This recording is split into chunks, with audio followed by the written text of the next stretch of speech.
मंगलाचरण करेंगे। ओम नमः सिद्धेभ्यः जय श्री ओम नमः सिद्धेभ्यः जय श्री ओम नमः सिद्धेभ्यः।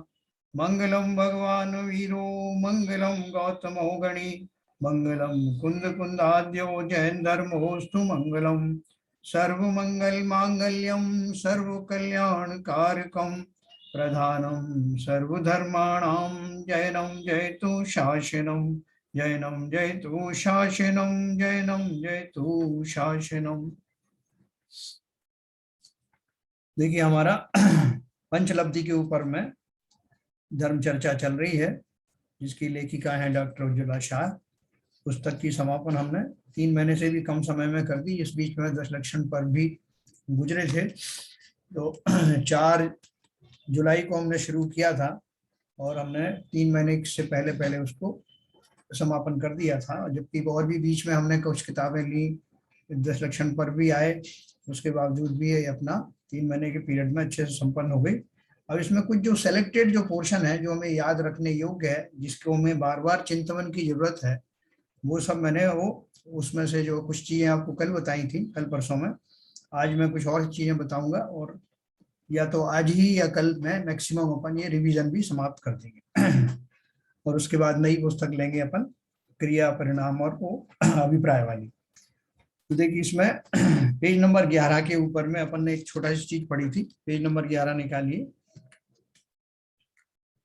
अपन ने 8 कर्मों के बारे में थोड़ा सा ब्रीफ में पढ़ा था। ज्ञानावरण, दर्शनावरण, मोहनी, अंतराय, वेदनी, आयु, नाम और गोत्र। तो अपन सबको ये भी जिज्ञासा होती कि इन कर्मों का बंध किस वजह से होता है, क्या क्या कारण होते हैं। तो उसमें मुख्य रूप से जो है अपन को जो मोहनी कर्म का बंध, तो अपना अनादिकाल से मोहनी कर्म से अपन युक्त हैं, और जब वो मोहनी कर्म उदय में आता है तो फिर नवीन बंध होता है, अपन सब जानते हैं। और किसी भी कर्म का ऐसा उदय नहीं होता कि उस कर्म का उदय के कारण नवीन कर्म का बंध नहीं होता। वो खाली अपना फल दे करके चला जाता है, लेकिन फल कोई कोई कर्म का फल कितना लंबा होता है। जैसे ज्ञानावर्णी कर्म है, तो ज्ञानावर्णी कर्म से का जो है बंद होता है, तो उससे क्या क्या दशाएं होती हैं। अपन ने वो 10 लक्षण पर्व के बाद में पूजन पढ़ी थी, रत्नत्रय की पूजन। तो उसमें जो है रत्नत्रय में जो सम्यक दर्शन, सम्यक ज्ञान, सम्यक चारित्र की पूजन की थी, तो उसमें सम्यक ज्ञान की पूजन में आपने देखा होगा, उसमें उन्होंने शॉर्ट में लिखा है कि किन भावों के कारण से जीव अज्ञानी हो जाता है, और उसमें विस्तार से तत्वार सूत्र में उसका वर्णन किया है कि ज्ञानावरण कर्म का जो आवरण होता है, ज्ञानावरण कर्म जो आता है, उसका कारण है मुख्य रूप से वो जो ज्ञान आपको मिला है, क्षम ज्ञान, उसकी कदर ना करके और उसके विपरीत आचरण करने से जीव को बहुत ज्यादा बंध होता है। और विपरीत आचरण में ये भी है कि किसी दूसरे की, कोई दूसरा ज्ञान कर रहा हो, ज्ञान के जो प्रकरण चल रहा हो उसमें व्यवधान उत्पन्न करना, उसकी किताबें फेंक देना, छिपा देना, या उनमें फेर फार कर देना। तो ये सारे जो कारण हैं वो हमने हंसते हंसते बांध लिए, और वो ऐसे ज्ञानावर्णी कर्म के कारण ऐसा उदय आता है कि आपको जो है सूक्ष्म बातें समझ में आएंगी नहीं। थोड़े समय के बाद में जो आपने ग्रहण किया है वो भी विस्मृत हो जाता है। तो वैसे बहुत सारे लोग करते जाते हैं, अज्ञान वश करते आते हैं। वो उन्हें समझ में आता है कि ये पुस्तकें पढ़ने योग्य नहीं, तो वो छिपा देते हैं। हम मंदिर में स्वाध्याय करते थे तो वहां भी ऐसी घटनाएं घटित हुई। जो पढ़ रहे थे रात को और दूसरे दिन देखा तो उसके दूसरी शाम को वो किताब बदल दी गई। तो क्या है कि कुछ जीवों को अज्ञानवश ऐसे लगता है कि जो पढ़ रहे हैं वो गलत पढ़ रहे हैं। तो उनकी जो खुद की जो अज्ञानता के कारण बहुत सारे लोग उस ज्ञान से वंचित रह जाते हैं, और ऐसा करने वालों को डबल दोष लगता है। स्वयं तो अपने ज्ञान का जो है बढ़ोतरी कर नहीं रहे, बल्कि दूसरे जो कर रहे हैं उसमें भी व्यवधान बनते हैं। तो इसी किताब में से हमने काफी जगह पर ये चर्चा पढ़ी थी, और चूंकि ये हमारे विशेष काम की बात है, इसलिए मैं आपको इसमें कुछ पेजेस जो है आपको बताऊंगा जहां से अपन को इसी पढ़ना है। पेज नंबर 70 निकालिए, 70। हाँ एक मिनट, उसके पहले एक 56 नंबर का पेज पे लब्धि का अर्थ समझेंगे। लब्धि शब्द 56 पे, जितना जितना, देखिए तीसरा नंबर का पैराग्राफ है 56 पे, जितना जितना आश्रव और बंध कम होगा उतना उतना दुख कम होगा, है ना। कर्म की भाषा में कहना हो तो बंध की हानि होना अर्थात विशिष्ट कर्म प्रकृति का बंध रुकना संवर है। अपन जो कर्म बंध रहे हैं ना, वो कैसे आपको रोकना है, ये मैं आपको भी एडवांस में बता रहा हूं। उन बोल रहे हैं जितना जितना आश्रय और बंध कम होगा उतना उतना दुख कम होगा। कर्म की भाषा में कहना हो तो बंध की हानि होना अर्थात विशिष्ट कर्म प्रकृति का बंध रुकना संवर है, और पूर्वबद्ध कर्मों के सत्व की हानि होना अर्थात कर्मों का अधिक प्रमाण में खिर जाना निर्जरा है। यह कार्य सम्यक दर्शन और अधिकाधिक आत्मस्थिरता द्वारा अर्थात चारित्र द्वारा होता है। किसी भी उच्च प्रकार के शुभ भाव द्वारा ये संभव नहीं है। और संप्रदाय जी ने एक क्वेश्चन पूछा था कि हम अपना जो शुभ भाव है, पूजन पाठ आदि है, उनका की मात्रा बढ़ा देंगे तो बढ़ा देने से हमारी अनंतानुबंधी कषाय रुक जाएंगी क्या? उन्होंने एक प्रश्न पूछा था, नहीं पता नहीं वो आई है कि नहीं। तो इसमें उसका उत्तर दिया, लिखा है यह कार्य सम्यक दर्शन और अधिकाधिक आत्म स्थिरता द्वारा अर्थात चारित्र द्वारा होता है, किसी भी उच्च प्रकार के शुभ भाव द्वारा संभव नहीं है। इसीलिए लब्धिसार ग्रंथ में कहा है कि दर्शन और चारित्र की प्राप्ति होना ही लब्धि है। तो ये लब्धि अपन चूंकि पढ़ रहे हैं, तो इससे जो अपन ने जो निष्कर्ष निकाला वो निष्कर्ष ये है कि आत्मस्थिरता लाने के लिए ज्ञान परक, ज्ञान बढ़ाने वाले और कषाय और राग आदि को कम करने वाले ऐसे ग्रंथों का आपको अध्ययन करना है। निरंतर अध्ययन करके वो आत्मा के स्वरूप को पहचान कर आत्मा में स्थिर रहना है, ये हमारा है निचोड़। लेकिन हम क्या करते हैं अज्ञानवश, जो अपन जो प्रकरण चल रहा था कि हम जो है कैसे ज्ञान में व्यवधान बन जाते हैं, स्वयं के और दूसरे के। पेज नंबर 70 पे देखेंगे।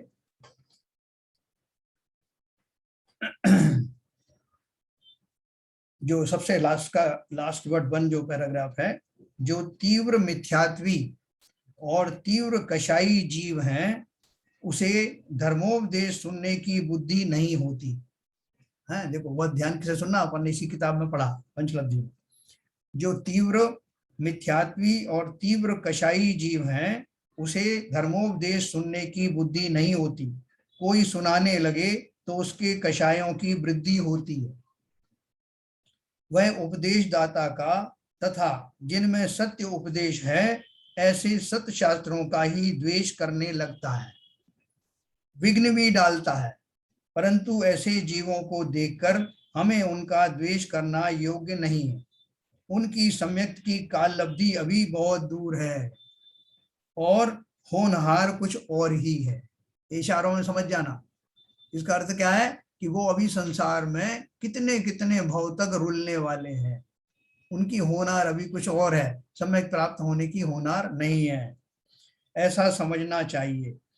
जिस वक्त उनकी सम्यक की काल लब्धि आएगी तब इन 5 लब्धि पूर्वक ही उन्हें सम्यक होगा। बोले देर से अवेर से सही, भले ही उस घटना में सम्यक प्राप्त होने में उनको अनंत काल लग जाए। और अनंत काल क्यों लग रहा है? उनकी इसी कारण से, उनकी जो वृत्तियां हैं, जो उपदेश उन्हें अच्छा नहीं लग रहा, अभी द्वेष कर रहे हैं ग्रंथों से, वक्ताओं से। तो उन्होंने साफ साफ लिखा है उस समय उनके मिथ्यात्व कषाय आदि मंद होंगे। जब उनका समय आएगा तब बोल रहे हैं उस समय उनके मिथ्यात्व कषाय आदि मंद होंगे। जिनेन्द्र कथित सत शास्त्रों की महिमा उन्हें भाषित होगी, उपदेश दाता भी मिलेंगे और उपदेश ग्रहण भी होगा। वे आज माने या कुछ काल पश्चात माने, परंतु सच्चे मोक्ष मार्ग का स्वरूप समझे बिना, आत्मा का स्वरूप समझे बिना, सच्चे देव शास्त्र गुरु का स्वरूप समझे बिना उन्हें सम्यक की प्राप्ति कभी नहीं होगी। सम्यक की प्राप्ति हुए बिना मोक्ष मार्ग का प्रारंभ नहीं होगा और मोक्ष मार्ग के बिना मोक्ष की प्राप्ति नहीं होगी, सुख की प्राप्ति नहीं होगी, जन्म मरण के फेरों में से छुटकारा नहीं होगा। है ना? बहुत स्पष्ट रूप से समझना भाई। ये मैंने संकलन आपको जो विशेष जो बताया है, किताब तो हमने एक बार पढ़ गए लगातार सुपरफिशियली, लेकिन इसमें जो काम की चीजें हैं जो हमको अपने चरित्र में अवश्य शामिल करनी चाहिए, वो मैं आपको, क्योंकि बार बार रिवीजन का मौका आता नहीं, इसमें से मैंने कुछ चीजें चुनी है तो आपको बताऊंगा। ये आपके बहुत काम की चीजें, पूरा आपके चरित्र में समाहित होना चाहिए। पेज नंबर 70 के बाद में हम पढ़ेंगे पेज नंबर 74।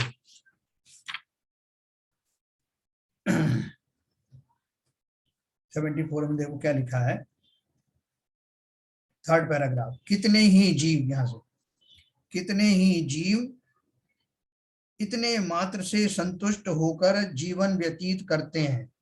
कौन कौन से, उसके ऊपर की लाइन पढ़े, देखो तो अभी तो इस विशुद्धि लब्धि वाले जीव को देशना अर्थात मोक्ष मार्ग के स्वरूप संबंधी उपदेश सुनने का अवसर प्राप्त नहीं हुआ है। उसकी प्राप्ति तो देशना लब्धि के प्रकरण में कहेंगे, अपन ने पढ़ी थी। अभी तो केवल पुण्य बंध के कारणभूत धर्मानुराग रूप शुभ परिणाम हो रहे हैं। कौन सी लब्धि में था, क्षय उपशम लब्धि में। कितने ही जीव इतने मात्र से संतुष्ट होकर जीवन व्यतीत करते हैं। मानवता की भावना से दूसरों की मदद करना, सदाचार से रहना, देव दर्शन, पूजन, यात्रा, दया, दान आदि करना, इसी में वे जीवन की सफलता मानते हैं। अभी इन जीवों को तत्व ज्ञान का पता नहीं है, सच्चे देवशास्त्र गुरु की पहचान नहीं है। कोई जीव धर्मानुरागवश कहीं प्रवचन शास्त्र सुनने जाता भी है, मगर सच्चा उपदेश इसे प्राप्त नहीं हुआ है। ठीक है ना। तो उसमें कुछ कांजी स्वामी की बात भी लिखी, वो अपन नहीं पढ़ रहे हैं। उसके नीचे देखो, तुम विचार करो, अनादिकाल से हम जन्म मरण करते आए हैं, उसमें अनंत बार कभी विशुद्ध परिणामों से पुण्य प्रकृति बांधी तो कभी संक्लेश परिणामों से पाप प्रकृति बांधी थी, परंतु बंधन में से छूटने का मार्ग प्राप्त नहीं हुआ था। इसमें से छूटने का मार्ग मोक्ष का मार्ग और उसका उपदेश जिनेंद्र भगवान ने बताया है, वही यथार्थ है, सत्य है। बंधन में से छूटने का मार्ग आज हमें उपलब्ध है। उसके मूल कर्ता, मूल उपदेशक तीर्थंकर भगवान है। उनकी दिव्य ध्वनि में यह उपदेश सहज रीति से बताया जाता है। उसके अनुसार गणधर आचार्य 12 अंगों की रचना करते हैं, जिसे हम द्वादशांग द्रव्य श्रुत कहते हैं। आचार्यों की परंपरा से यह मार्ग आज तक चलता आया है।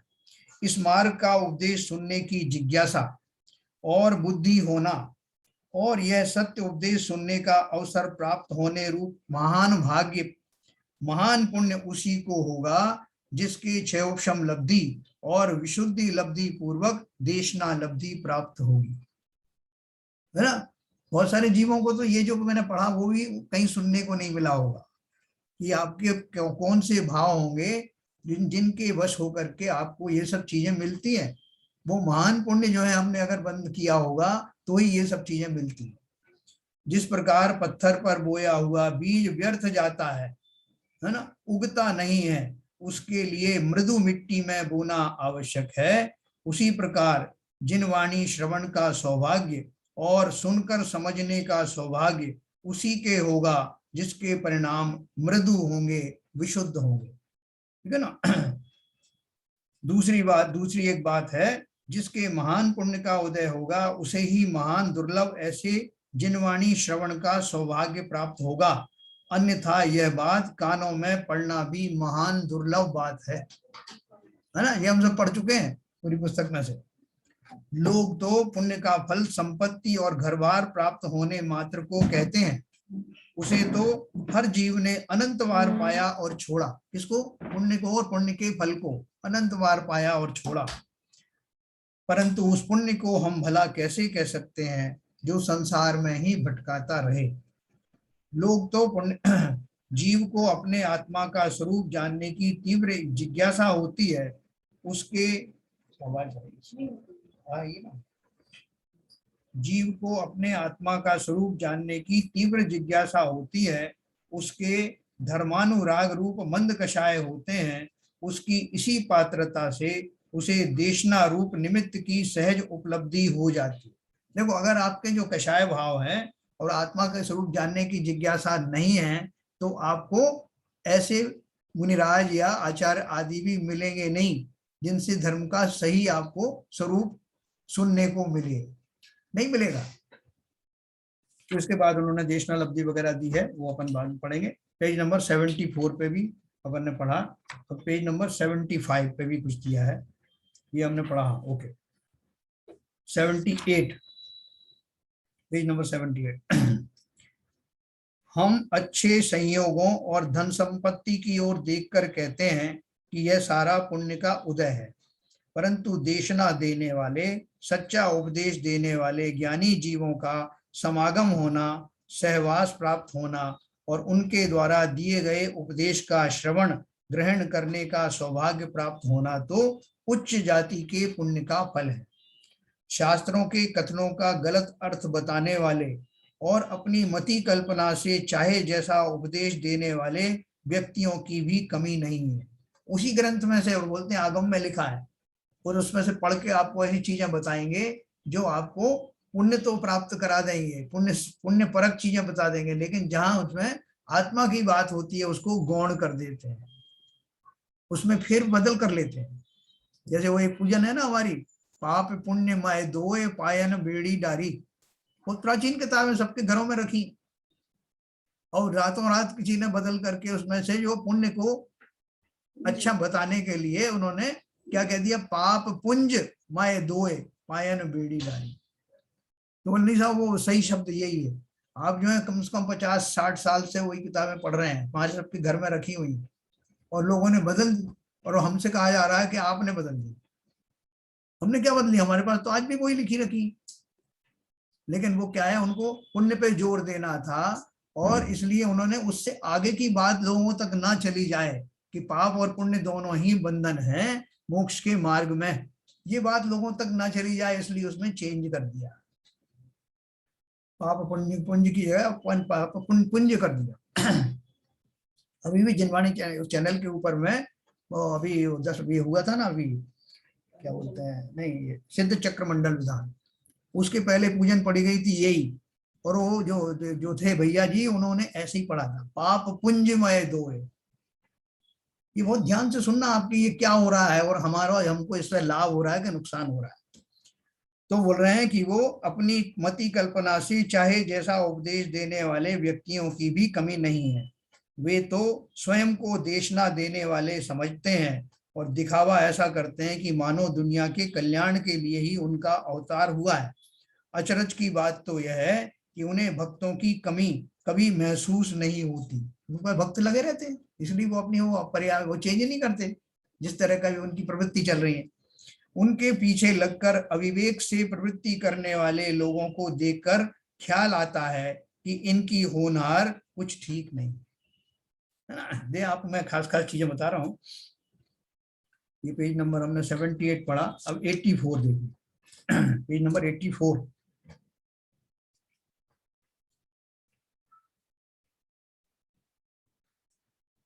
देखो इसमें जो है पहला पैराग्राफ से, पहले पैराग्राफ की लास्ट लाइन, आगम का वचन सर्वज्ञ भगवान का होता है, किसी वक्ता का नहीं होता, वह तो वस्तु स्वरूप संबंधी सच्ची जानकारी है, अगर आगम में से पढ़ रहा है तो। और उन्होंने आगे वही लिखा है कि जो सुना रहा है वो जो पोस्टमैन की तरह है, उसका अपना कुछ नहीं, वो तो जैसे किसी ने ड्राफ्ट भेजा, कोई पैसा भेजा, तो अपन पोस्टमैन की जो है वर्दी देख करके, उसकी गरीबी देख करके ये नहीं बोलेंगे कि ये 1 लाख रुपया कैसे दे सकता है, 1 लाख का मनी ऑर्डर लेके आया, तो वो उसने थोड़ी दे रहा है, वो दे कोई और रहा है, वो तो खाली डिलीवर करने आया है। उसी तरह से अगर कोई जो वक्ता है आपको जिनेंद्र भगवान की वाणी सुना रहा है, तो वक्ता का अपना नहीं है। बहुत सारी जगह आपको ऐसा लिख दिया गया है कि वो जो है वक्ता जो है वो मुनि हो तो ही आप उसकी बात जो है आपको कार्यकारी है, वरना नहीं, उसकी बात है ही नहीं। बात तो उन आचार्यों मनीषियों की, जिनेंद्र भगवानों की, भगवान की ही है, जो वक्ता हमें सही वक्ता उसको सुना रहा होता। तो ये अपन ने उसमें ये भी पढ़ा। फिर ये कहा है कि हम ज्ञानी को नहीं पहचान सकेंगे, परंतु अभी अभी आपने कहा था कि हमें तो उसके उपदेश की सत्यता को पहचानना है, किसी का उपदेश सच्चा है या झूठा उसको हम कैसे पहचानें। देखिए बहुत बड़ी बात है कि अपन ने बोला था ना, मुनिराज शावक की प्रतिष्ठा सांच गुण लख लीजिए, 10 लक्षण के पूजन में पढ़ा था। और यहाँ ग्रंथ कौन सा पढ़ा जा रहा है, उस ग्रंथ में क्या प्रमाणित बातें हैं कि नहीं है, उसकी कैसे अपन जो परीक्षा करें, किसी ने प्रश्न उठाया। तो वो बोल रहे हैं, जिसके उपदेश में राग का पोषण होगा, निमित्त से कार्य होता है, इसलिए निमित्तों को पहले ढूंढो, या शुभ भाव करने से तुम्हारा कल्याण होगा, पुण्य करते करते तुम्हें मोक्ष प्राप्त होगा, या बड़े ग्रंथों का शास्त्र स्वाध्याय मत करना, वह तुम्हारा काम नहीं है। आदि बातें जिसके कथन में आती हो, जो स्वयं उच्च पदवी धारण करके स्वच्छंद आचरण करता हो, कुदेवादिकों के पूजा सत्कार का उपदेश देता हो, स्वयं शास्त्र विरुद्ध आचरण करता हो, लोगों को उकसाकर द्वेष बुद्धि निर्माण करके समाज में कलह पैदा करता हो, उसका सभी उपदेश झूठा है। ये उन्होंने उसकी आपको लक्षण बताए खोटे शास्त्रों की ना। अभी देखो हमारे यहाँ समय सार आदि जो पंच परमागम ग्रंथ हैं वो किसने लिखे थे? कुंद कुंदाचार्य ने, आज से लगभग 2000 साल पहले लिखे। अब वो अगर उसको पढ़ के कोई सुना दे तो हमारे लिए वो ग्रंथ अछूत हो जाते हैं। जो अपन कांची स्वामी की बात करते हैं ना, जो श्वेतांबर आचार्य थे, उनके हाथ वो समय सार, हमारा समय सार पढ़ा और उसको पढ़ करके उनको इतना अच्छा लगा, इतना वैराग्य परक उनको लगा कि वो श्वेतांबर से दिगंबर बन गए अपनी सारी पदवियों को छोड़ के। और उन्होंने उस समय सार की व्याख्या की और वो व्याख्या इतनी मतलब बहुत बढ़िया व्याख्या थी, उसको आज तक किसी ने वैसी व्याख्या नहीं की। हमारा ही शास्त्र था, लेकिन जैसे ही उन्होंने उसकी व्याख्या की और समझाया और पढ़ाया, बहुत सारे लोगों ने समय सार पढ़ना ही बंद कर दिया। समय सार हमारा ग्रंथ था, उनका थोड़ी। उन्होंने क्यों पढ़ा या उन्होंने क्यों समझाया? अब हम समय सार पढ़ते ही नहीं है। न केवल न खुद नहीं पढ़ेंगे बल्कि दूसरों हमारे मुनिराज भी नहीं पढ़ेंगे और श्रावक तो बिल्कुल नहीं पढ़ेंगे। ऐसा काफी समय तक चला। फिर काफी समय बाद ये हो गया कि नहीं वो हमारा ही ग्रंथ है, किसी ने पढ़ लिया तो वो अशुद्ध थोड़ी हो गया। और वो अशुद्ध हुई तो वो कॉपी अशुद्ध हुई जो उन्होंने पढ़ी, सिर्फ पढ़ने मात्र से। हमारे पास हमारे घरों में मंदिरों में रखे हुए वो ग्रंथ और जो ओरिजिनल ताड़पत्र पर लिखा हुआ समय सार है वो भी अशुद्ध हो गया क्या? उसको पढ़ना बंद कर दिया गया। फिर बड़ा मुश्किल के बाद कहा कि नहीं ठीक है मुनिराज पढ़ सकते हैं। पहले तो कहा मुमुक्षु पढ़ सकते हैं, वो कांजी स्वामी पंथ वाले ही पढ़ सकते हैं, हम लोग नहीं पढ़ेंगे। उसके बाद बोला चलो मुनि लोग जो है पढ़ लेंगे। फिर बोला श्रावक नहीं पढ़ सकते। ये सब चीजें आई और विशुद्ध सागर महाराज ने भोपाल में बोला और वो पंडितों को डांटा कि तुमने समय सार पढ़ने पर प्रतिबंध क्यों लगाया। ये मेरे सामने की बात है 5 साल पहले। वो पंडितों ने कहा कि महाराज हमने थोड़ी प्रतिबंध लगाया, प्रतिबंध तो आप लोगों ने लगाया। तो महाराज मुस्कुरा दिए कि हाँ चलो ठीक है, लेकिन जब तक पढ़ोगे नहीं तब तक आत्मा की बात कैसे समझोगे भाई? इसमें कोई गालियां थोड़ी लिखी, उसमें जो उत्कृष्ट माल था जिसे हम लोगों को कोई समझ में नहीं आ पाया, किसी ने समझा दिया तो हमें तो उसका ऋणी होना चाहिए ना, या उससे द्वेष हो जाना चाहिए। नहीं पढ़ा। उसी तरह से और दूसरे ग्रंथ हैं, 300 साल पुराना जो है वो ग्रंथ लिखा गया, कौन सा? मोक्ष मार्ग प्रकाशक। उसकी चर्चा अपन अभी करेंगे थोड़ी देर बाद। उसके पहले मैं आपको ये तो 4 चीजें और हैं वो मैं आपको सुना देता हूँ। तो ये बोल रहे हैं कि बड़े बड़े ग्रंथों का शास्त्र स्वाध्याय मत करना, ये तुम्हारा काम नहीं, ऐसा कहा गया। झूठा उपदेश देने वाले भी शास्त्र में से कुछ शब्द कहकर भी मिथ्या मान्यताओं का ही प्रचार करते हैं। कुछ लोग कहते हैं हमें क्या लेना देना, उनके उपदेश में से हम केवल अच्छी बातें ग्रहण करेंगे। परंतु यह बात सर्वथा अयोग्य है। लौकिक बातों में यह जीव कितना चतुर है, परंतु इसके बारे में वह अविवेक करता है, यह बड़ा आश्चर्य है। तो बोलते छोड़ो साहब, जो उन्होंने कह दिया, अगर किसी ने नहीं पढ़ना तो नहीं पढ़ना, ठीक है ना। तो इसलिए अपन उसमें बिल्कुल विवेक लगाते नहीं है। जिस उपदेश से अनेक भवों का नुकसान होता है और जीव जन्म मरण के फेरों में अटक कर अनंत काल तक निगोद में जाता है, उस उपदेश को वो भला जानकर सुनता है। किसी ने कह दिया भैया ये किताब है ना तो पढ़ना है ना किसी को पढ़ने देना है, तो जैसे हमारे यहाँ उनके यहाँ फतवा चलता है ना मुस्लिम में, ऐसे हमारे यहाँ फतवे जारी हो।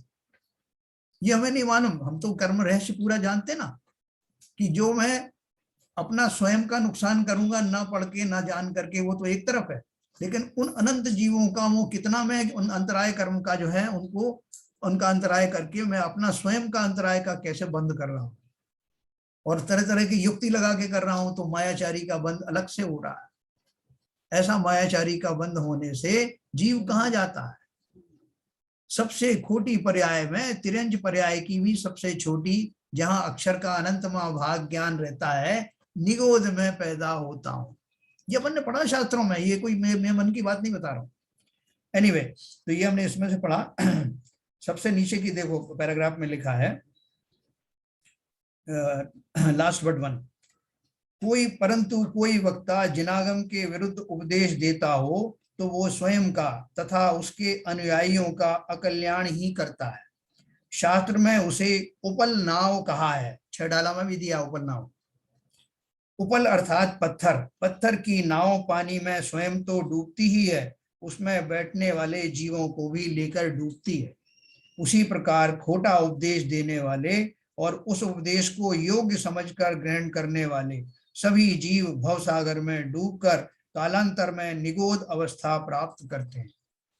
कुछ कसाई जीवों ने मूल शास्त्र में फेरफार करके रागादि का पोषण करने वाले मिथ्या मान्यताओं का पोषण करने वाले कितने ही वचन शास्त्र में घुसा दिए, परंतु ज्ञानी जीव इन वचनों का निषेध करते हैं। विवेकी बुद्धिमान जीवों के वो ख्याल में आ जाता है, हमारी भी कोई दिशा भूल ना करे, इसकी जिम्मेदारी हमारी है, हमें उस संबंध में दक्षता रखनी चाहिए कि कौन मुझे भ्रमित कर रहा है और कौन मुझे सही मार्ग दिखा रहा है। ठीक है ना। तो अब देखो पेज नंबर ही हमने 84 85 पढ़ा, अगला पेज और 86। देखो अपन सम्यक सन्मुख की बात कर रहे थे ना, सम्यक सन्मुख कौन होगा?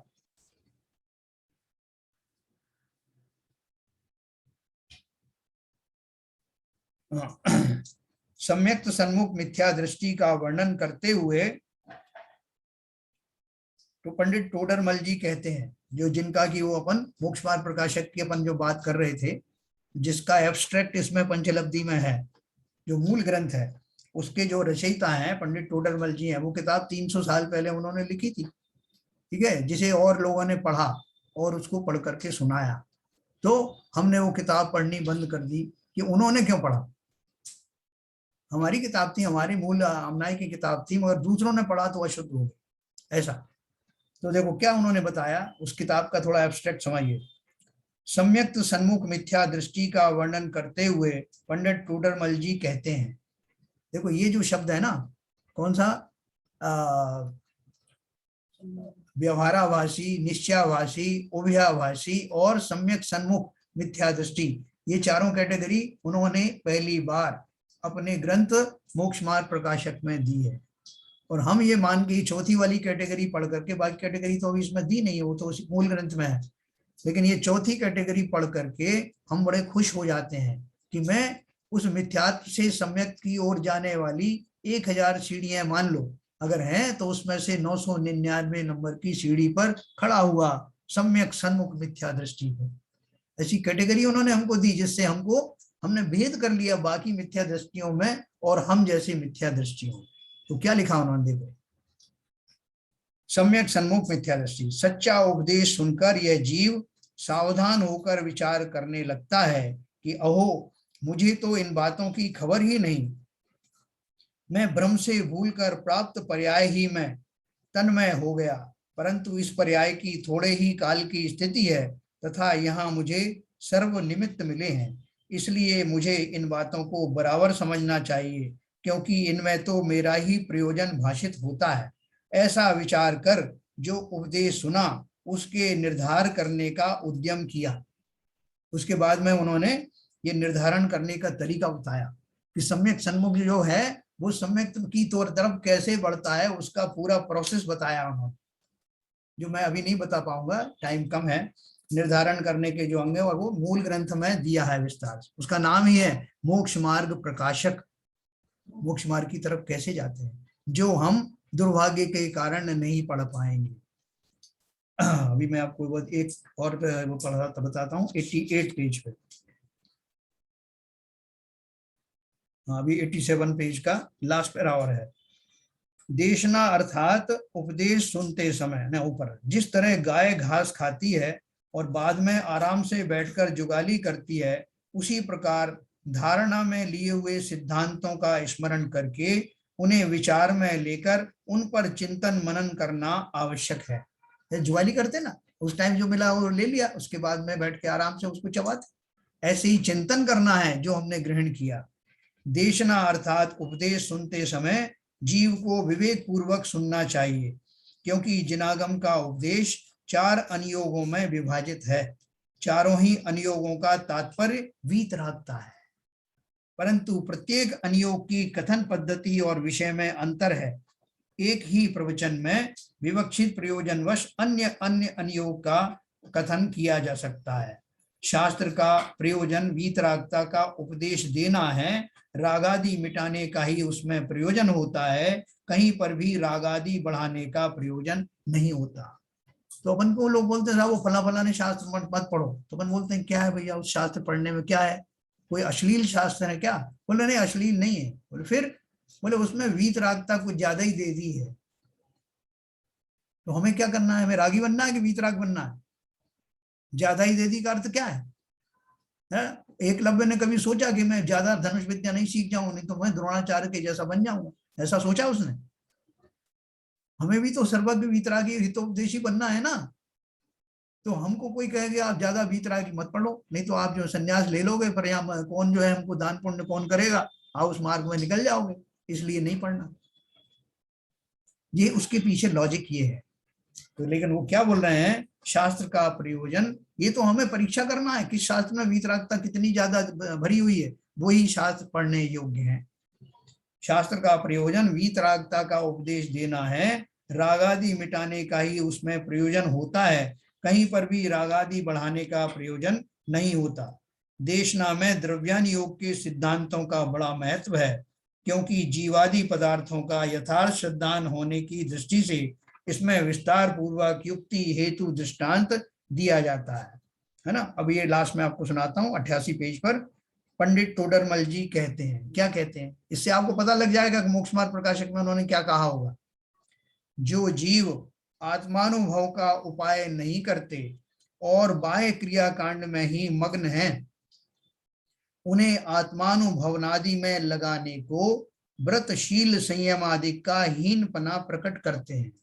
क्या बोल रहे हैं? जो जीव सिर्फ बाह्य क्रियाओं में लगे हैं, उनको वहां से और ऊपर की भूमिका में ले जाने के लिए बोलते हैं कि यहीं मत फंसे रहो, आगे बढ़ो। तो बोलते हैं व्रतशील संयम आदि का हीनपना प्रकट करते हैं। वहां ऐसा नहीं जान लेना कि इनको छोड़कर पाप में लगना है। शुद्धोपयोग प्रकट करने के लिए शुभोपयोग का निषेध करते हैं। अध्यात्म शास्त्र में पुण्य और पाप दोनों बंध के कारण होने से वहां उन्हें समान कहते हैं, परंतु पुण्य मंद कषाय रूप है और पाप तीव्र कषाय रूप है, इसलिए पुण्य छोड़कर पाप में लगना तो ठीक नहीं है। उपदेश का मर्म हमें समझना चाहिए। उपदेश का उल्टा अर्थ लगाकर यथार्थ उपदेश का निषेध करना योग्य नहीं है। ठीक है? तो उन्होंने मतलब क्या कहा कि आप जिस भूमिका में, अगर कोई आदमी मंदिर नहीं जाता कभी, तो अपन उसको क्या बोलते हैं, भैया मंदिर आया करो, मंदिर आपका जो है समूशरण जैसा है, यहाँ करके जीवों को मोक्ष का मार्ग मिलता है, यहाँ को जो है वो पुण्य के भाव होते हैं, अभिषेक आदि किया करो। तो प्रारंभिक भूमिकाओं में हम उसको पापादि की क्रियाएं छुड़ाकर पुण्य आदि की क्रियाओं में लगाते हैं, लेकिन जब वो जीव वहां एस्टेब्लिश हो जाता है, तब फिर उसे ऊपर का उपदेश देते हैं कि भैया यहाँ तक तो तुम आ गए, अब तुमको आगे बढ़ना है उस क्लास से, पहली दूसरी क्लास में नहीं बैठना है। अब तुमने जिनेंद्र भगवान के बारे में समझ कुछ आ गई है, जिनेंद्र भगवान के बारे में समझने लगे हो, अभी अपनी आत्मा के बारे में भी जानो और जिनेंद्र कैसे बनते हैं ये जानो। उसके लिए आपको ये पुण्य की क्रियाओं में अटके नहीं रहना है, ये कहना है। इसमें क्या गलत है ये मुझे बताएं। तो इसको लेकर नहीं साहब वो ग्रंथ नहीं पढ़ना, उन्होंने तो ये कह दिया कि पुण्य ले है। क्या ये किस अपेक्षा से कहा है वो जानना नहीं। तो ये इस तरह का जो विवेचन किया है, ये मैंने आपके नॉलेज में भी लाया, और ये जो अपन ने इस ग्रंथ में पढ़ा वो लाया हूं। अभी आप सबकी जो है मैं अनम्यूट करूंगा और आपके विचार जानूंगा।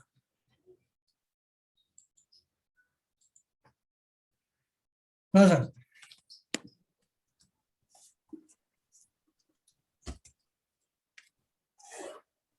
किसी को इस बारे में कुछ कहना है, या जो भी अपन ने पढ़ा है वो उसके कोई क्वेश्चन हो? नहीं, मतलब सबसे बड़ी चीज ये है कि इतने दिन से हम स्वाध्याय कर रहे हैं जी। उसका उद्देश्य तो यही है कि हमें जिन आगम का जो वास्तविक स्वरूप है उसका पूर्ण पूर्ण सूक्ष्म विवेचन होकर और हमें अपने सही जो मोक्ष मार्ग का रास्ता है उसको समझ के अपने भावों में विशुद्धि की तरफ बढ़ना चाहिए। और विशुद्धि के बढ़ने के लिए उसके लिए क्या क्या स्टेप हैं, उसकी क्या क्या इंट्रिकेसी है, उसमें क्या क्या सूक्ष्मता है, वो किसी भी ग्रंथ में हो तो उसमें पढ़ने में कोई दोष नहीं है। अगर उस पढ़ने से हमको वंचित किया जाता है तो ये तो हमारा दुर्भाग्य है। इसलिए मेरे ख्याल से जो आपने विवेचन किया है, पहले जो आपने पंचलब्धि में सारे पेज और सारी एक एक लाइन हम पढ़ चुके हैं और उस समय तो ये फर्स्ट रीडिंग थी। तो अभी जब रिवीजन हो रहा है तब हमें मालूम पड़ रहा है कि इसका वास्तव में अर्थ क्या है, प्रोस एंड कॉन्स क्या है। तो अब आज हम 20 महीने के स्वाध्याय से इस स्थिति में आ गए हैं तो इतना तो हमें ज्ञान हो ही गया है कि क्या सही है क्या गलत है। और अगर इतना ज्ञान हो गया है तो बिना किसी प्रेजुडिस के, बिना किसी प्री कंसीव्ड विचारों के हमें ये स्टेप आगे लेना चाहिए कि इस श्रृंखला को, जो विवेचन करने की श्रृंखला है, इस ज्ञान की श्रृंखला को और आगे सही ग्रंथ को पढ़ के और हमें आगे भी ज्ञान अर्जित करके, और पता नहीं हमारी होनहार है या भवितव्य है या काल लब्धि है कब आ जाए, कब हमारे अंदर वो भीतरा के जो बीज हैं स्फुटित हो जाए, यही हमारा प्रयास है। तो इसमें किसी तरह के दो तरह की बातें न होके एक कंस्ट्रक्टिव वे में, पॉजिटिव वे में विचार करके और आगे हमें निर्णय लेना चाहिए। मेरा तो इतना ही कहना है। बिल्कुल जी, बताइए फिर वो ऐसी किताबें पढ़ना चाहिए कि नहीं जिसमें कि हमको वीतरागता का पोषण हो, पढ़े नहीं पढ़े? बिल्कुल पढ़ना चाहिए, अगर मोक्ष मार्ग प्रकाशक शुरू कर देना चाहिए। हाँ विपुल जी है उधर? हाँ सर, मेरा तो सर मुझे तो ज्यादा नॉलेज नहीं है, लेकिन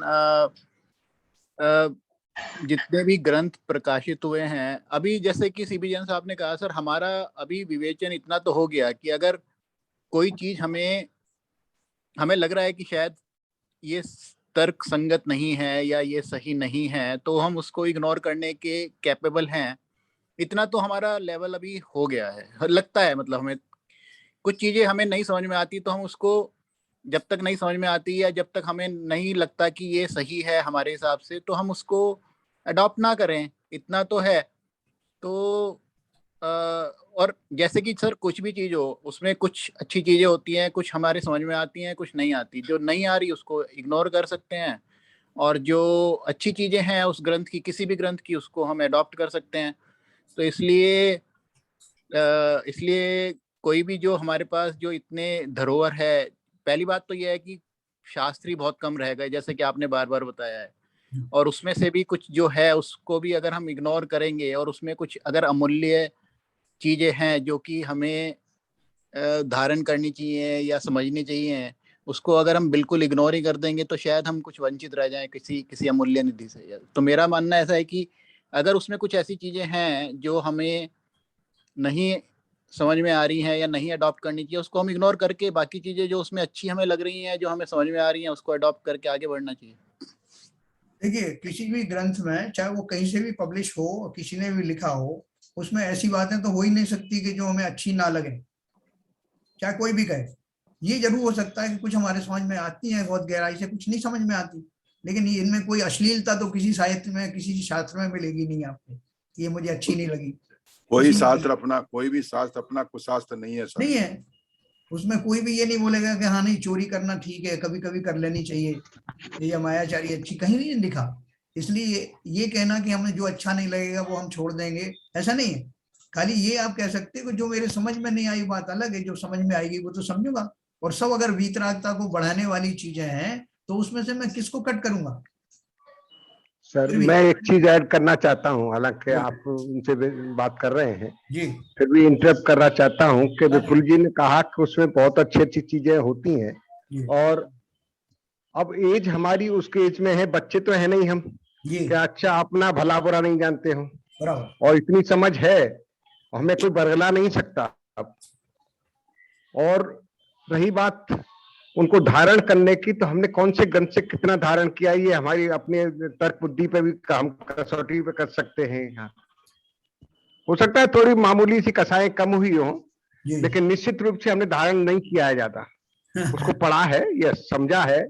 बिल्कुल सही कह रहे हैं। तो किसी भी ग्रंथ को पढ़ने चढ़ने में कोई ऐसी बुराई से नहीं है सर, मेरे हिसाब से। एसके जैन साहब, मैं क्योंकि बच्चे नहीं है आप 5-7 साल के। हाँ, एक मिनट। एसके जैन साहब, मैं भी आरबी ठीक है, मेरी बात कम हुई।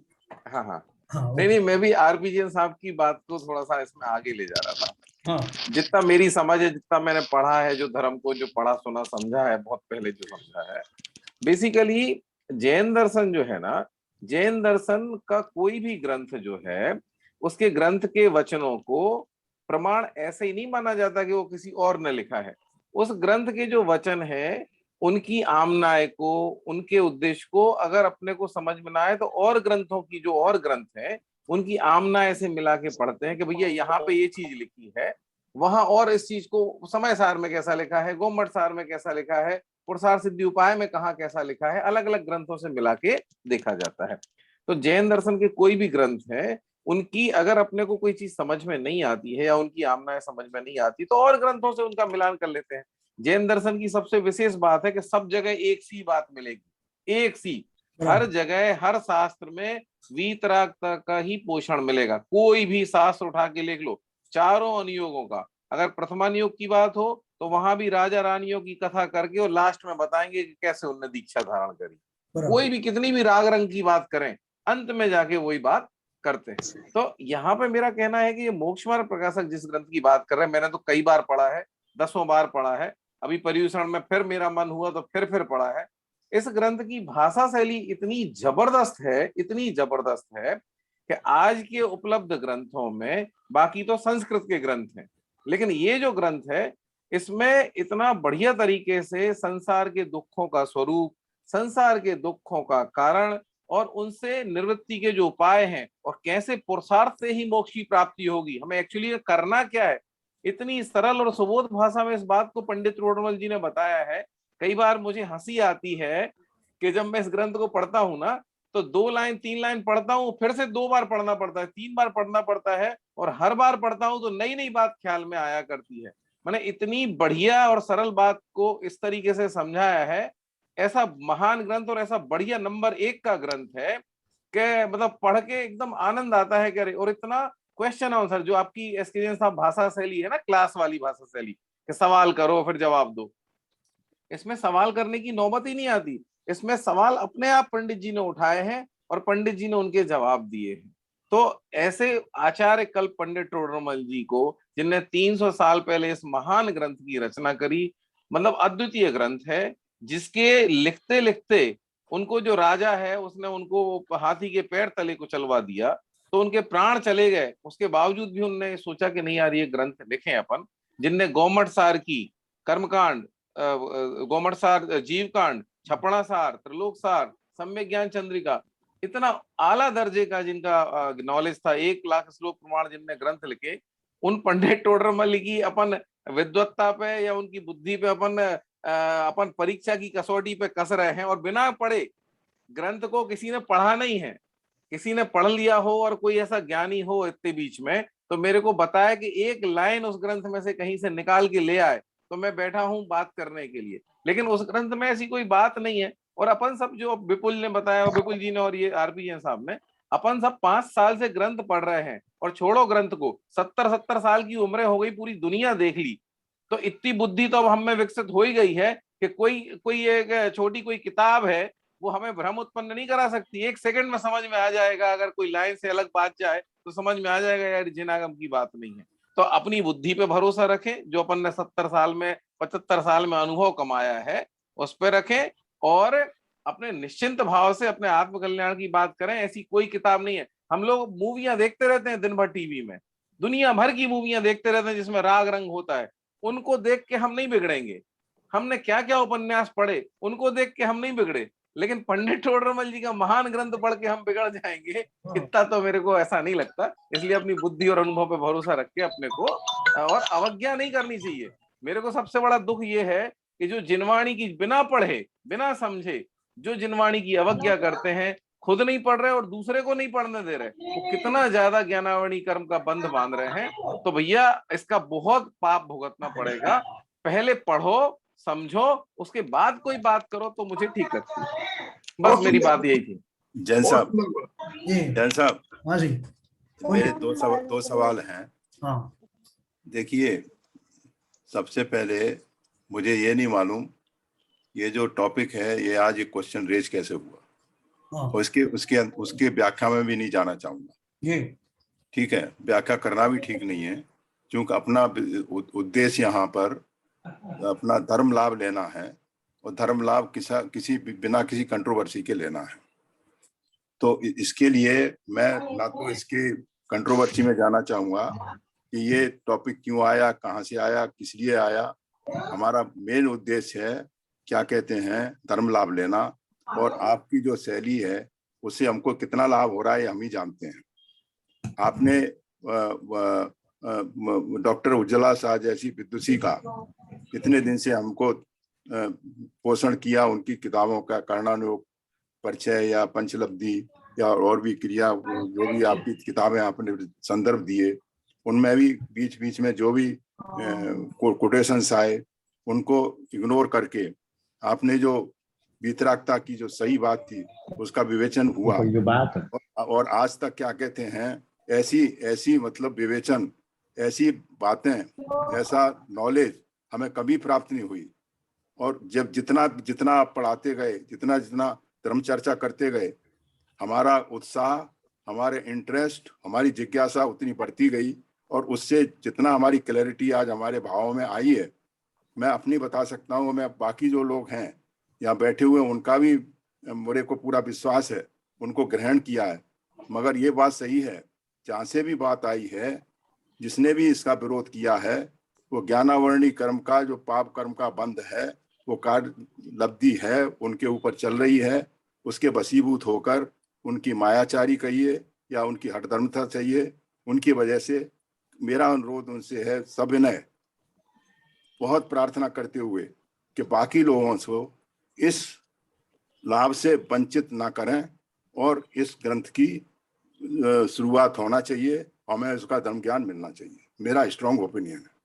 बहुत बढ़िया। अमित जी ये बताओ कि इसको ये कांजी स्वामी से कैसे कनेक्टेड है? ये किसी ने लिखा है, कांजी पंथ की किताब है ये? देखिए क्या है इसका बैकग्राउंड जो मुझे पता है, ये पंडित टोडरमल जी का लिखा हुआ महान ग्रंथ है। कांजी स्वामी तो एक श्वेतांबर जो संप्रदाय था, उस श्वेतांबर के स्थानकवासी संप्रदाय के जो एक मुनि होते हैं, जो कपड़ा पहनते हैं और जो वो सब साधन करते हैं, उनने वो धारण किया हुआ था। कहीं से सौभाग्य से उनको गुजरात में समयसार ग्रंथ मिला उनको, तो उन्होंने उसका जब विवेचन किया तो उनको लगा यार कि हम कहाँ यहाँ श्वेतांबर धर्म में उलझे हैं और ये अलग ही कहानी कोई चल रही है। और उनको लगा कि यार ये तो एकदम अशरीरी होने का ग्रंथ मिल गया है। तो जो समयसार उनको मिला और उन्होंने उसका वाचन किया, पढ़ाई करी। अपना कुंद आचार्य का ग्रंथ है, आपको पता होगा, अपन लोग मंगलम भगवान वीरो, मंगलम गौतमो गणी और मंगलम कुंदाद्यो। भगवान महावीर और गौतम गणधर के बाद सीधा कुंद आचार्य का नाम आता है। इतना अपन ने श्रृंखला में ऊपर रखा है उसको। 2000 सालों में एक से एक मुनि हुए, लेकिन वो कुंदार्यो जो है वो चलता रहा आज तक। आज अपन जितनी भी प्रतिमाएं हैं उन सब प्रतिमाओं में कुंद आचार्य का अपन नाम लिखते हैं कि भैया हम गर्व से कहते हैं कि हम कुंद आचार्य की आमना से। तो उन कुंद आचार्य का ग्रंथ समयसार मिला, और उनको फिर ये पंडित प्रवर, ये आचार्य कल्प पंडित टोडरमल जी का मोक्ष मार्ग ये प्रकाशक ग्रंथ मिला उनको। उसको ग्रंथ को पढ़ के उनको लगा कि यार हम ये श्वेतांबर धर्म में कहाँ ये सब अटके पड़े थे। तो उन्होंने वो अपना मुनि धर्म जो श्वेतांबरों का मुंह पट्टी उपट्टी वो सब छोड़ छाड़ के, और अपने जो गृहस्थ ये अपने रहते हैं, क्या बोलते हैं, अवर्ती गृहस्थ जो रहते हैं, वो ब्रह्मचारी तो थे ही पहले से, तो उसको उनने पढ़ा, खूब स्वाध्याय किया और औरों को भी स्वाध्याय कराया। उनने अपनी बात जो अपने मूल परंपरा की बात थी वो उनने पढ़ के वो ही सुनाई अपने को, ना उनने मुनि होने का दावा किया। और मैं एक बात और जानना चाहता हूँ, वो कांजी स्वामी क्या थे, क्या हैं, क्या उनकी कंट्रोवर्सीज हैं, अपने को उस सब में क्या लेना देना है? अपने को तो अपना शास्त्र जो 300 साल पहले या 2000 साल पहले हमारे ग्रंथ लिखे थे, हमारे आचार्यों ने, हमारे पंडितों ने इतने बढ़िया ग्रंथ लिखे, हमको उससे पढ़ना है। कांजी स्वामी पढ़े, पूरा श्वेतांबर समाज पढ़ता रहा, जिसको पढ़ना है वो पढ़े। अगर कोई हमारे ग्रंथ पढ़ रहा है और हमें पढ़ के सुना रहा है तो इसमें हमारे ग्रंथों में क्या दोष आ गया भाई? उसको उसका क्या है व्यक्ति में अपन नहीं जाना चाहते। व्यक्ति में लाख कमियां होती हैं, लाख गुण होते हैं, लेकिन व्यक्ति की कमियों और गुण से हमारे ग्रंथों में थोड़ी दोष आ जाएगा। हमारे ग्रंथ जो है वो तो जिनवाणी के हैं, जिनेंद्र देव की हमारी परंपरा के ग्रंथ हैं। एक्स ने पढ़े, वाई ने पढ़े, जेड ने पढ़े, उसको क्या समझा, उसने क्या किया, वो उसका अपना सब्जेक्ट है, लेकिन उससे हमारे ग्रंथों पे कहाँ असर आता है वैसा। बाबू जी के तरह और जरा विचार देखते हैं। बीबीजन साहब है बीबीजन साहब के और विचार जानते हैं। बीबीजन साहब हैं उधर? हूँ साहब, हाँ, थोड़ा आपके विचार भी जरा मिले। मेरा विचार तो है कि किसी काम में कोई कंट्रोवर्सी हो गई है तो हम निश्चित रूप से स्वतंत्र रूप से किसी भी शास्त्र में कोई दोष नहीं है, जहाँ से ज्ञान हो मिलना चाहिए और हमें ज्ञान प्राप्त करना चाहिए। मैं सभी लोगों से सहमत हूँ, लेकिन अगर कोई कंट्रोवर्सी है तो ऐसी स्थिति में कोई भी स्वाध्याय करना, किसी ग्रंथ को पढ़ना, उसमें निश्चित पूर्वक अपना ध्यान देना संभव नहीं है। इसलिए स्वाध्याय के रूप से जो आपने बताया है उसके हिसाब से मैं सहमत नहीं हूँ कि वो और धर्मता करके हम कोई किसी कंट्रोवर्सी पैदा की है उसके खिलाफ जाकर के हम एक नई एक एजेंडा लेकर के आप तैयार हो जाएगा। नहीं तो हम तो पढ़ेंगे। हाँ, अगर वो सब तैयार हैं, अगर हमारा ट्रस्ट तैयार है, हमारी संस्था तैयार है, सब लोग एमिकेबल है, I agree with you sir, I will be the first, पहला आदमी होगा जो उसे पढ़ेगा और ज्ञान लेगा, लेकिन कोई कंट्रोवर्सी में मैं सहयोग नहीं दे सकता। जय हिंद साहब। देखिए एसके जैन साहब जी, पहली बात तो ये है, ये कंट्रोवर्सी कहाँ से हुई, क्यों हुई, किसने की और क्या कंट्रोवर्सी है। हम लोग जो स्वाध्याय कर रहे हैं इसमें स्वाध्याय में कंट्रोवर्सी कहाँ से आई, इसका मूल कंट्रोवर्सी करता कौन है और किस कंट्रोवर्सी का कुछ बेसिस होता है, कुछ फाउंडेशन होते हैं, उसका कारण तो पूछा जाए। ये है रसगुल्ला है, आप नहीं खाओगे, रसगुल्ला कड़वा है, जब सारी दुनिया कह रही है कि रसगुल्ला तो मीठा है, तो एक किसी के कहने से ही वो कड़वा हो गया, वो कंट्रोवर्सी डिक्लेयर हो गई और उसके ऊपर जितने भी स्वाध्यायी लोग हैं, जो 20-25 लोग हैं, वो उससे वंचित क्यों रहे। हम कोई कंट्रोवर्सी पैदा नहीं करना चाहते। ट्रस्ट के पदाधिकारियों का, पूरी जैन समाज का हम सादर करते हैं, स्वागत करते हैं, उनके निर्णय हैं। आज हमारा जो जिन मंदिर है चंदापुर भगवान का 13 पंथी आमनाओं से चल रहा है, आज तक कोई कंट्रोवर्सी नहीं है और ना पैदा की है। यहाँ सभी आमनाओं के लोग आते हैं। आज मैं गर्व के साथ कह सकता हूँ, अणुशक्ति नगर का जो छोटा सा चैत्यालय है, जो मंदिर भी नहीं है पूर्ण रूप से, एक छोटी सी कुटिया में आज 40 साल से वहां चल रहा है। वहां जितने भी जैन बंधु हैं, श्वेतांबर और दिगंबर दोनों समाज के हैं, वहां दिगंबर मूर्ति प्रस्थापित हैं और सारे कार्यक्रम सारे दिगंबर आमना से चलते हैं। यहाँ आज तक श्वेतांबर और दिगंबर दोनों मिलके और स्थानकवासी सभी जैन समाज के लोग अणुशक्ति नगर और पास के एरिया में रहते हैं, उस मंदिर का धर्म लाभ लेते हैं। वहाँ प्रवचन शाम को भी चलते हैं डेली। आज तक ये वहाँ कंट्रोवर्सी नहीं आई, सभी पढ़े लिखे लोग हैं। यहाँ इतनी बड़ी समाज होने के बाद 300 लोगों में ये कंट्रोवर्सी कहीं नहीं है। ये सुपरफ्लुअस क्रिएटेड कंट्रोवर्सी है। एक मिनट सर, एक जिद की वजह से कि ये क्या कहते हैं, पंडित टोडरमल जयपुर से प्रकाशित है, इसलिए इस ग्रंथ को नहीं पढ़ा जाए, ये बिल्कुल अमान्य है। अच्छा, मेरा एक लिमिटेड बोलना है, बाकी तो फिर जिसको जो करना है करें। मेरा एक लिमिटेड बोलना है कि जिनने ये कंट्रोवर्सी खड़ी करी है, जो भी है, ये 339 पेज का ये 9 अधिकारों का ग्रंथ है। जो इसके बारे में कुछ बोल रहा है उसने इसको पढ़ा है या बिना ही पढ़े बोल रहा है।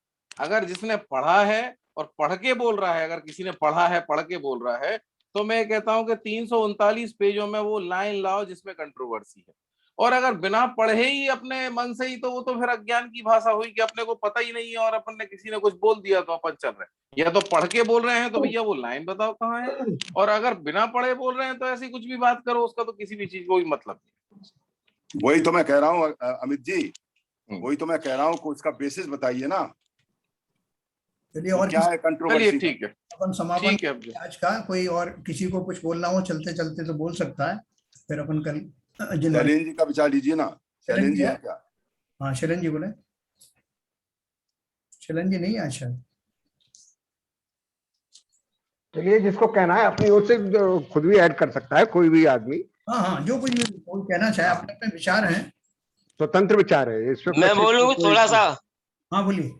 मैं ये कहना चाहता हूँ, जिनको मोक्ष मार्ग पे जाना नहीं होगा वही ऐसा सोच रहे होंगे मेरी नहीं निगाह सर, में। आप ऐसी बातें कभी ऐसा ऐसा देखो, ये है नहीं मोक्ष सर। मार्ग प्रकाशन, मैं नहीं पढ़ा है। कमेंट। सुनो साहब, मैं नहीं पढ़ा है उसको, उसमें कोई कमी नहीं है। इसके बारे में कोई कहता है गलत कहता है, मेरी निगाह में तो बहुत अच्छा मार्ग। चलिए ठीक है, मोक्ष आपने मार्ग। कह दिया, लेकिन बिल्कुल। दूसरों की मतलब बुराई करने का कोई निंदा का उद्देश्य नहीं है बुराई सर। बुराई का कहीं लक्ष्य ही नहीं हमारा। बस। मोक्ष मार्ग चलिए। माने मोक्ष मार्ग है। जय हाँ। जिनेन्द्र। जी साहब, तो अपन जिनवाणी स्तुति करेंगे और फिर कल इसकी जो अपना जो रिवीजन है थोड़ा सा बचा है वो कल पूरा कर लेंगे, फिर अगली किताब पढ़ेंगे। देखो, अगली किताब के बारे में मैं इसलिए आपको पहले से बता रहा हूँ कि उस किताब में भी मोक्ष मार्ग प्रकाशक से कुछ एब्स्ट्रैक्ट लिया गया है, उससे प्रेरित होकर के वो पुस्तक लिखी गई है, इसलिए फिर उसको किसी को उसमें ऑब्जेक्शन नहीं होना चाहिए। वो पुस्तक जो है वो जो क्रिया परिणाम वगैरह दिया है उसका एब्स्ट्रैक्ट निकाला उन्होंने किसी अध्याय का, जिसमें से ये बात उन्होंने साबित की है लॉजिकली।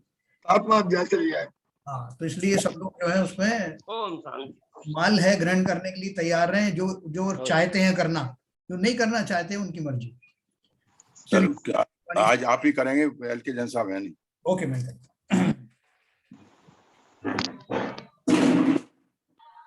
ख्यातम नाश को ज्ञान के प्रकाश वे को आपा पर भाष वे को बानुसी बखानी है, छाओ द्रव्य जान वे को बंध विधि भान वे को स्वपर पिछान वे को परम प्रमाणी है, अनुभव बताए वे को जीव के जताए वे काहू ना सताए वे को भक्ति आनी है, जहाँ तहाँ तार वे को पार के उतार वे को सुख विस्तार वे को यही जिनवाणी है, ये जिनवाणी भारती तो जपो दिन रैन, जो तेरी शरणा गहे सो पावे सुख चैन, जावाणी के ज्ञान ते सूझे लोका लोक, सो वाणी मस्तक धरूं सदा दे तू धोक। जिनवाणी माता की जय।